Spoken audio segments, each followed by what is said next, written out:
అరే వీడికి గుండు కొట్టించండి రా వీడికి బుద్ధి వస్తుంది అని చెప్పేసి అని అంటున్నారట.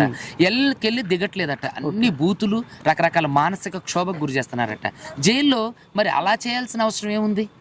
ఆయన అంత మానసికంగా హింసించాల్సిన అవసరం ఉంది, బూతులతో మాట్లాడాల్సిన అవసరం ఉంది, ఆయన పైన దౌర్జన్యం చేయాల్సిన అవసరం ఏముంది? అసలు ఆయనను అరెస్ట్ చేసిన కేసులు ఏంటి? అసలు ఇదే ఏ కేసు మీద ఆయన అరెస్ట్ ఏమండి, బిఎన్ఎస్ 299, 350, 352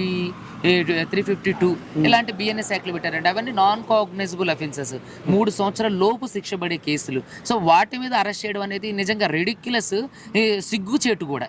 సో వీళ్ళంతా ఏంటంటే క్రైస్తవ సమాజాన్ని భయపెట్టే ప్రయత్నం చేస్తున్నారు, ముస్లిం సమాజాన్ని భయపెట్టే ప్రయత్నం చేస్తున్నారు. చూడండి, ఈ దేశంలో ఎక్కడ కూడా క్రైస్తవులు అల్లర్లు సృష్టించారని కానీ, క్రైస్తవులు మారణ హోమం చేశారని కానీ, క్రైస్తవుల వల్ల నష్టపోయిన వాళ్ళు కానీ, క్రైస్తవుల వల్ల అంటే లాస్ అయిన వాళ్ళు కానీ ఎవరూ లేరు.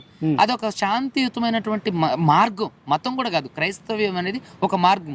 బైబిల్ మొత్తం ఒకటే చెప్తుంది, నిన్ను వల్లే నీ పొరుగు వారిని ప్రేమించండి. సో భారతదేశానికి ఈరోజు విద్య, వైద్యం, ఉపాధి ఎస్సీ, ఎస్టీ, బీసీ మైనారిటీలకి, అదేవిధంగా అగ్రవర్ణ పేదలకి ఈరోజు విద్యను అందడానికి మెయిన్ కారణమే క్రిస్టియానిటీ.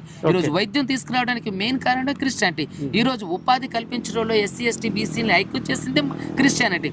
మరి ఎలాంటి ఇన్ని సౌలభ్యాలు కలిపి మనిషికి కావలసినటువంటి ప్రాథమిక హక్కులు, అదేవిధంగా ప్రాథమిక సోర్సెస్ కల్పించినటువంటి క్రిస్టియానిటీ మీద ఈరోజు కొంతమంది, ఒక 7-8 మంది హిందూ ముసుగు కప్పుకొని దాడులు చేస్తున్నారు, వాళ్ళని కొడుతున్నారు, భయపెడుతున్నారు, చంపేస్తామని బెదిరిస్తున్నారు.